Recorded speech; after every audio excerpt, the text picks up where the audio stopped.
In last week's episode, we tell you how we can no longer stand to be boatless, and we take the steps to buy a new boat. In this week's episode, we go for our maiden sail on our new boat and get back on the water doing the things we all love.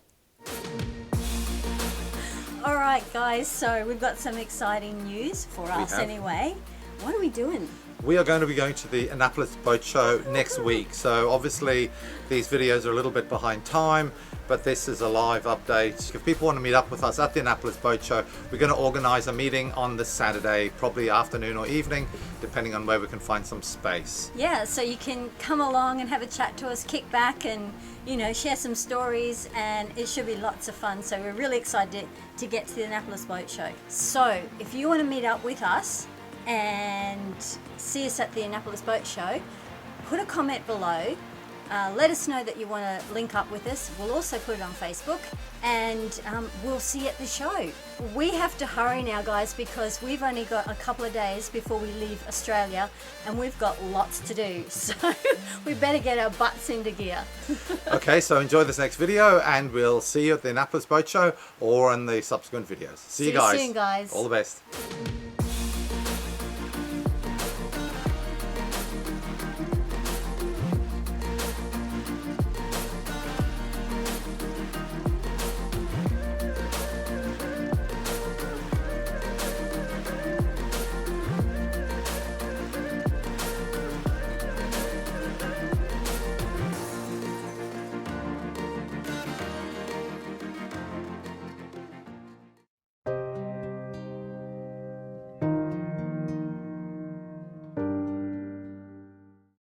So we're cleaning up our little trailer sailor, and we're getting the sails out from the front and we're putting them up. John's already onto the job. Let me see if I can do this without falling overboard. The side decks certainly aren't anywhere near as wide as Ultra Dash. Feeding the jib or genoa into the furler. So sometimes you have a feeding device that helps to guide the sail into the little slot. But not today. But we don't have one. So kind of just got to do it manually. Do you want me to hold the rope then? I'd like you to pull the rope. If you pull it. Okay, I'll pull the rope. Okay, we'll pull the rope from this end.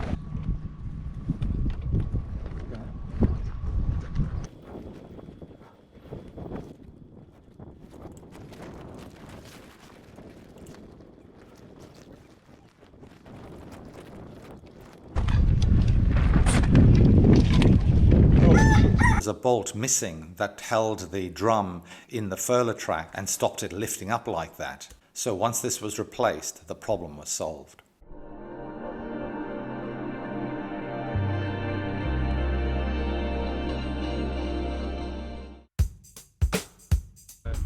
Just flick it off, honey, let it drift away.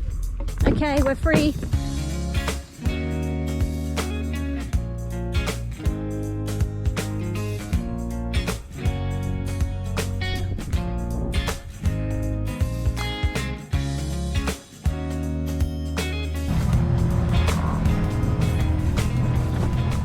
Wow, it oversteers a lot. Or I oversteer. It's so responsive because the engine pushes you. High tide was at 10:40, it's now 2, so we were already past outside. So, maiden voyage. Maiden voyage. I'm now back on a monohull. Don't know if I'm Arthur or Martha. Anyway. So what's it like to be leaning over, honey? It's rather flat. But it's okay. We got the main sail up, we've got the genoa up, and we're doing about, just over 4 knots. So it's very pleasant. So you kind of just have to get used to, not oversteering, because that's what I was doing. I was steering too much one way and then overcorrecting the other way.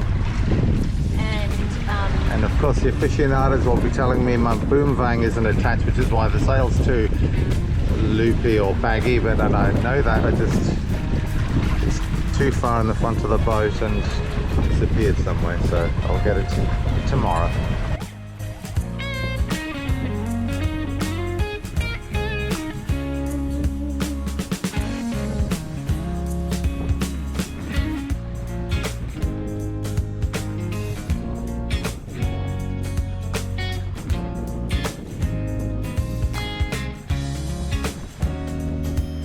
This is a lovely day.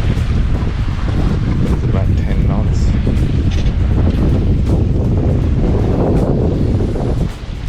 We've got a fair way to go. It started very late in the day because we had so much work to do on the boat.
VMR Mackay, this is Mini Dash on channel 21, over. Mini Dash, this is VMR Mackay, go ahead. Hi guys, just to confirm that we have successfully anchored and finished our journey to Western Bay at Brampton. So thanks very much for looking out for us, over. Mini Dash, all understood, you're safely anchored at Brampton. Okay, thanks very much for that, and we'll be standing by on 16, over.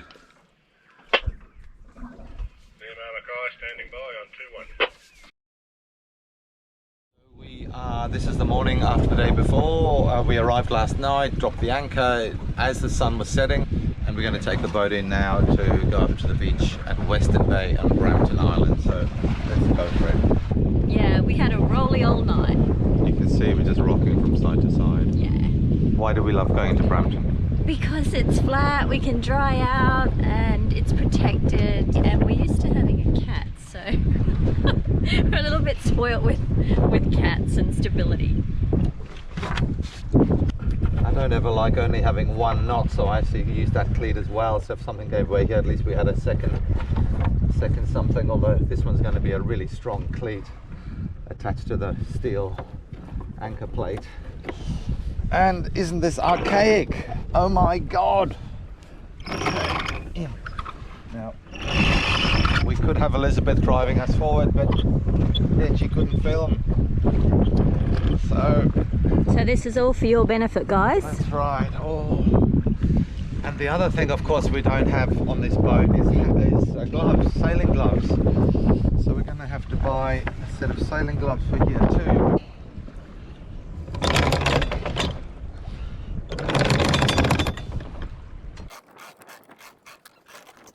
Anchor drag alarm's going off. What's the depth? 8 feet. 8 feet. So you can see coral there. And it's very flat, so Yes. the coral will be 7 or 8 feet really until we get to the sand, then it'll start shallowing, so we're well clear of the coral. Looks all sandy now. Yeah, we're over the coral now.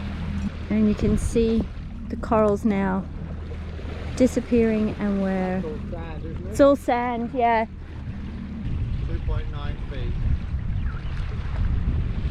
So this is where we like to sneak in behind here, so it's got a bit more protection. Keep your shirt down. Right down. You have to go longer. Anyway, John's bringing us closer to the shore. It's just such a beautiful anchorage here. We love it, as well as lots of other people, I'm sure. So that's where we just came through, that little gap there. It's about half tide. Well, it is so nice, like coming into Western Bay here, because as you can see, compared to the rocky, rolly stuff we had out there, this is flat, calm. We're on sand, so when the tide goes out, we'll sit on nice, smooth, soft sand, and we're completely surrounded, 360 degrees cover. Sometimes you get a bit of swell rolling in from the south, but it's usually minimal, and the reason we've tucked up this side is that the swell goes across the bay on the left there. But this area, this part of it, is protected by this little island or this little spit. So this is a great posse, and you can sit here in really howling gales and have really nice protection and feel very safe. Obviously, when the tide goes out, you sit on the sand, so there's no rocking and rolling at all, which is one of the other advantages of boats that can beach. So that's, you know, lifting keels, lifting keel monohulls, or catamarans that are able to sit in the sand. So beautiful. We're looking forward to a lovely day on Brampton, but we will prance and we will dance and we will frolic, and we're all alone. And there's copious amounts of oysters that you can just crack off the rock over there. I have tools.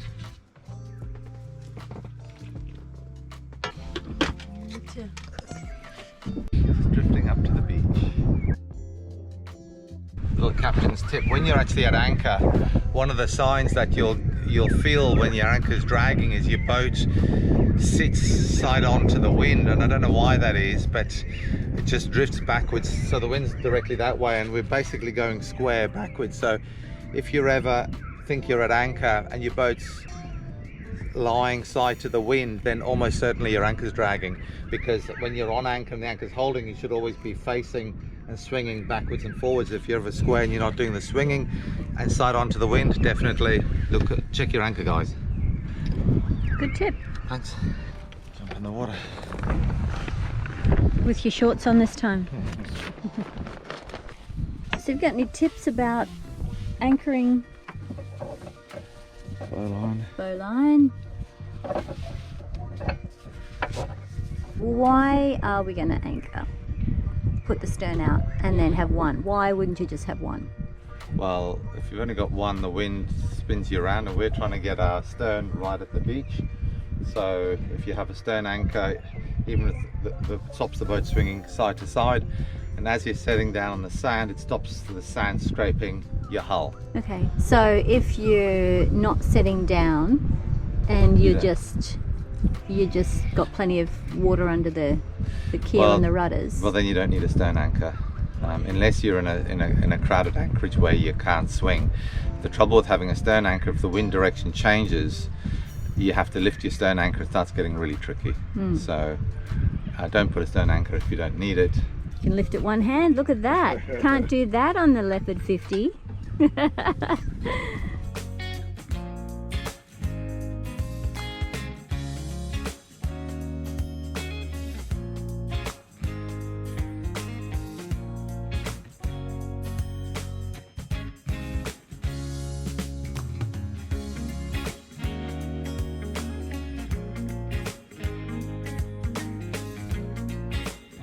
This is living the dream. This is what I call living the dream, when you're this close to the beach, flat water, calm anchorage, with your honey, plenty of food and provisions, and it doesn't get any better than this.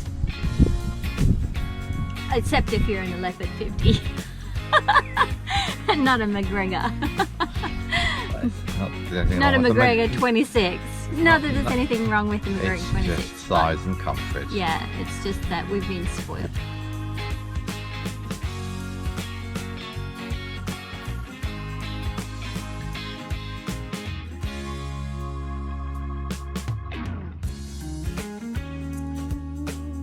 Happy days.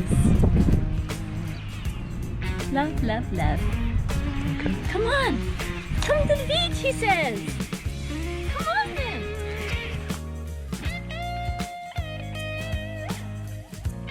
Let's do John running!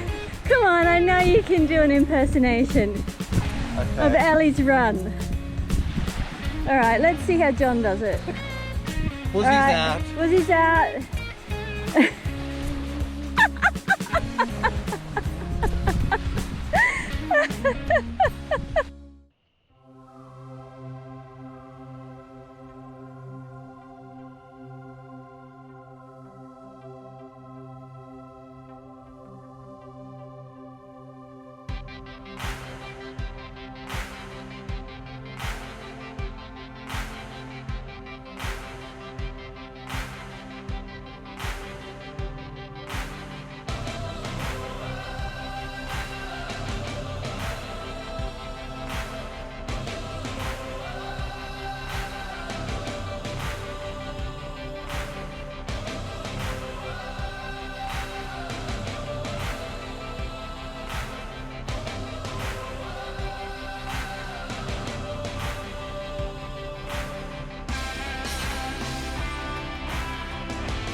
you want to explain what we have here? So we're preparing potatoes in their jackets, and I'm putting on some herbamare, sea salt, not that there's not enough salt around, and some pepper, and this is garlic butter that I've just put on, which is crushed garlic. You used fresh stuff, did you? Yeah. So also some sweet corn and some pumpkin cut into little slices. I'm going to wrap them like these. Alright, so I'm making damper at the moment, so I've got in there some self-raising flour. If you haven't got self-raising flour, you just need plain flour with some bicarb soda, and that'll make it rise. I've also got some butter in there, so what you got to do is rub the butter and the flour together, with clean hands of course. So then you form a little hole in the middle. Get your milk. This is powdered milk, isn't it? It is. And fold it into the middle with a knife. So we'll just add a bit more. Some herbs and things before it gets too doughy. Okay, so we want some corn in there. Right, nice fallen.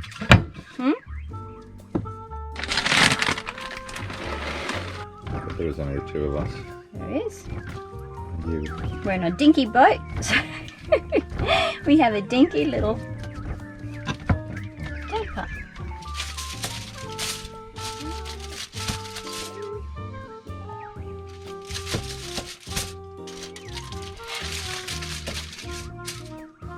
Okay.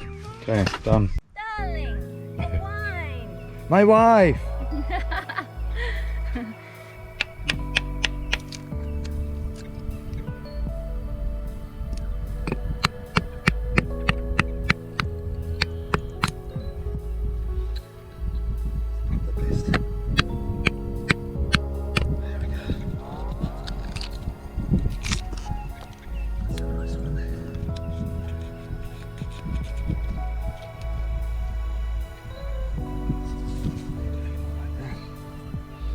Pick them.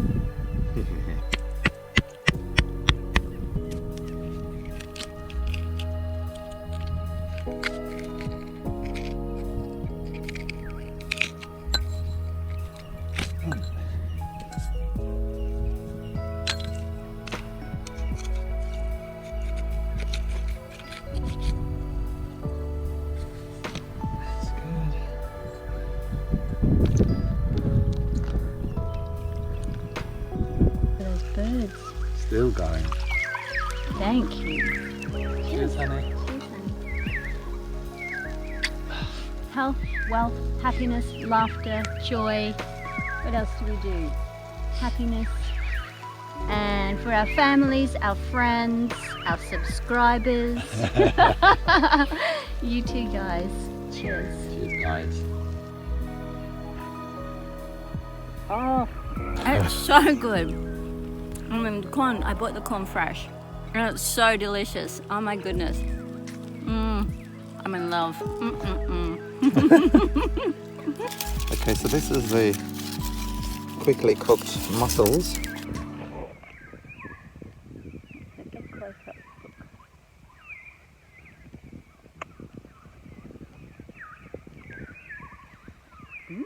I feel like I'm at a seafood restaurant.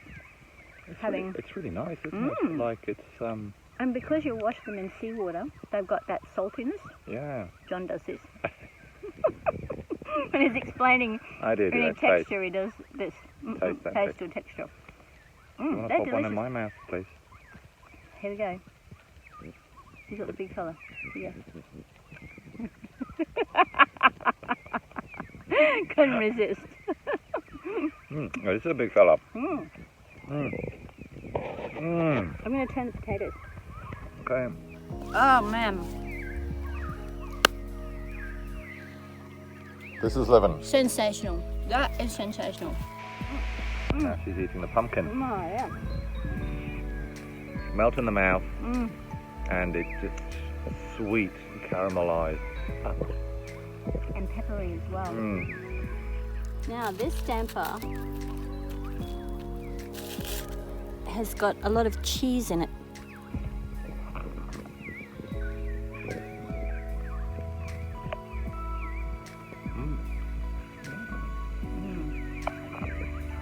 and all the spices, all the herbs, you know, make it really much better than just plain. And the garlic and the cheese. It's nice.